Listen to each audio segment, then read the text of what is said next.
बिस्मिल्लाहिर्रहमानिर्रहीम। नहमदुहु सल्ली अला रसूलिल करीम।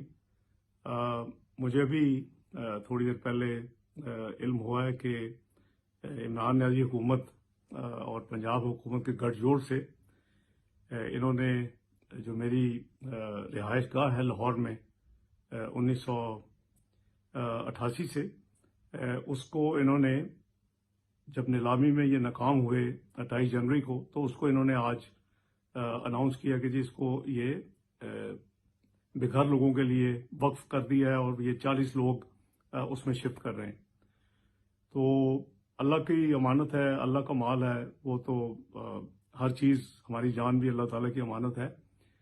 लेकिन 27 जनवरी को इस्लामाबाद हाई कोर्ट ने एक क्लियर फैसला किया और ये चूँकि फैसला जो है वो 28 जनवरी को फिर इसी वजह से नीलामी नहीं हो सकी, तो इन्होंने जो इस्लामाबाद हाई कोर्ट का जो फैसला है उसको वायलेट किया है और ये कंटेम्प्ट ऑफ कोर्ट में आता है। जी, हम इस्लामाबाद हाई कोर्ट को मूव करेंगे इस कंटेम्प्ट जो इन्होंने की है, तौहीन अदालत।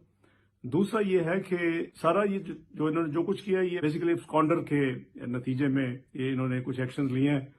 तो वो तमाम एक्शंस इलीगल इसलिए हैं कि वो बेसिक जो बुनियादी जो एब्सकॉन्डर का फैसला है वो भी इलीगल है।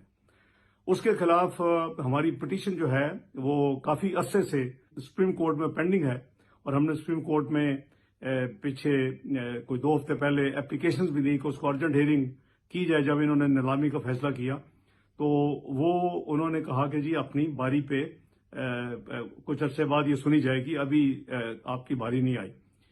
तो किसको नहीं पता कि ये सारा जो मेरा केस ही सारा है वो फ्रॉड है, वो मेलाफाइड ही है और वो एक जेटी के एक बहुत बड़े झूठ पे मबनी है कि मैंने 20 साल पाकिस्तान में टैक्स रिटर्न नहीं दी। मेरी एक रिटर्न जो है वक्त पे अल्हम्दुलिल्लाह पिछले उस वक्त तक 34 साल और 36 साल से जो रिटर्न्स हैं वो उसकी कॉपीज अवेलेबल हैं और हर चीज़ जो है वो डॉक्यूमेंटेड